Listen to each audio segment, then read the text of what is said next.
Halo pemirsa GPR TV dari Sabang sampai Merauke, dari Miangas hingga Pulau Rote. Bertemu lagi bersama saya Bilki Sabila dalam program Juru Bicara.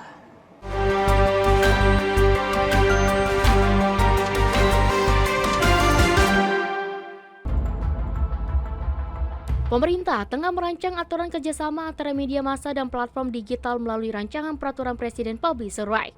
Rancangan yang berisi 14 pasal itu secara garis besar merupakan sebuah dukungan kepada industri media massa untuk bisa berjalan secara berkelanjutan di masa mendatang. Dalam beberapa tahun terakhir, seiring semakin berkembangnya raksasa-raksasa teknologi seperti Google dan Meta, perusahaan pers kerap kesulitan. Pasalnya, sumber pendapatan berupa iklan justru lebih banyak masuk ke kantong korporasi-korporasi asing tersebut. Termasuk kini pemberitaan pun menguasai ruang digital. Platform digital umumnya tidak menghasilkan konten.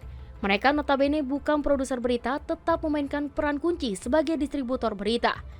Lebih dari itu, mereka secara teknologis mampu menentukan arah pemberitaan.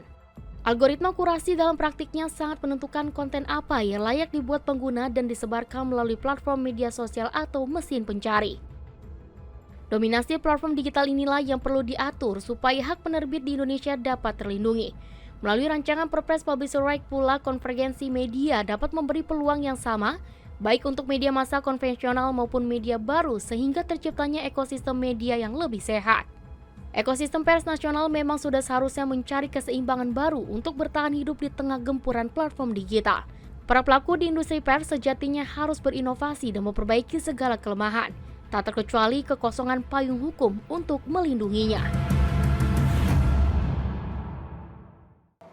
Halo pemirsa GPR TV dari Sabang sampai Merauke, dari Miangas hingga Pulau Rote. Bertemu lagi bersama saya Bilki Sabila dalam program Juru Bicara.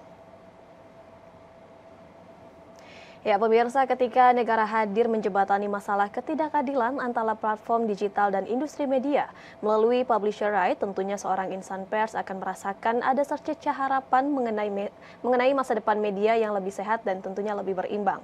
Harapan ini diperkuat dengan pemilihan nama regulasi yang berkesan kuat, yakni kerjasama platform digital dan media mendukung jurnalisme yang berkualitas.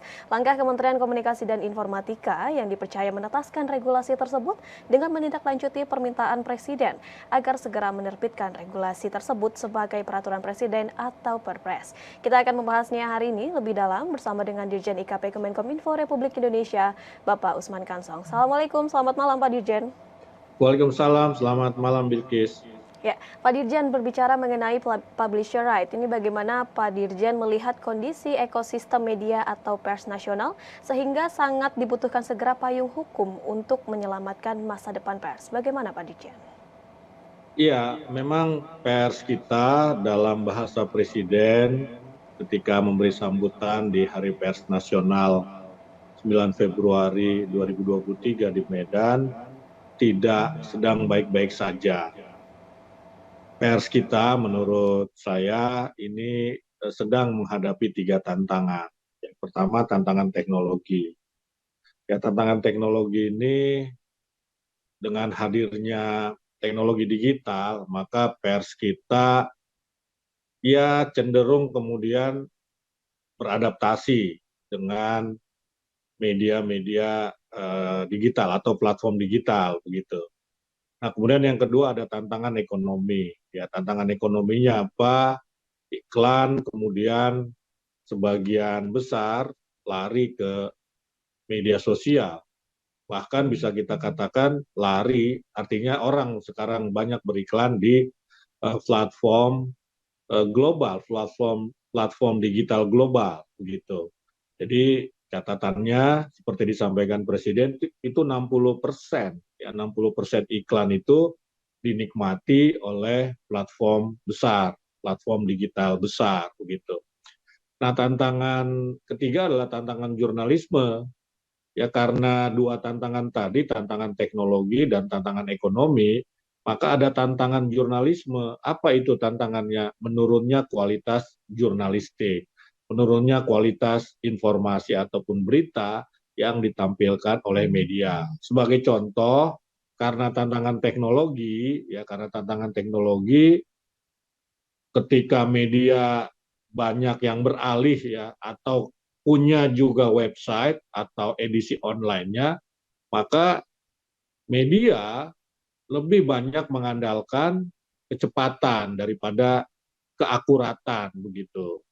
Ya, sehingga ya banyak berita yang barangkali tidak akurat. Nah, yang kedua, karena tantangan ekonomi ini kan platform global membentuk ekosistem bisnis media yang tidak seimbang, tidak setara, tidak sehat. Jadi berita itu akan mendapatkan kompensasi, akan mendapatkan AdSense begitu, kalau dia banyak diklik. Akhirnya media membuat berita-berita yang istilahnya adalah berita clickbait. Berita clickbait itu berita yang judulnya tidak mencerminkan isi. Dan ini jelas menurunkan kualitas jurnalisme. Nah, dengan tiga tantangan tersebut harus kita carikan cara. Kita carikan cara. Menurut saya caranya itu ada dua, yaitu yang pertama adalah kemandirian pers. Ya, kemandirian pers ya dari bagaimana pers juga bisa bebas, ya relatif leluasa, tidak tercengkram atau terjebak oleh platform digital, oleh teknologi digital begitu. Dia harus melakukan inovasi-inovasi dan melakukan adaptasi yang proaktif begitu, bukan adaptasi pasif gitu kan.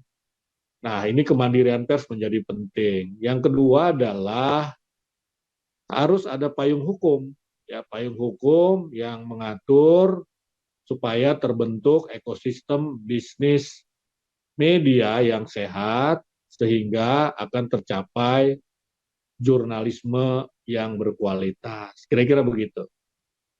Baik, sehingga dengan publisher right ini melihat adanya tantangan, baik dari segi ekonomi maupun teknologi, kemudian tantangan untuk memberikan pemberitaan yang berkualitas. Kemudian ada cara untuk mengatasi tantangan tersebut, yakni dengan adanya kemandirian pers. Namun Pak Dirjen, kita harus jeda terlebih dahulu sebelum akhirnya nanti kita akan membahas mengenai regulasi tentang publisher right ini. Tetaplah bersama kami, pemirsa, dalam Juru Bicara akan segera kembali.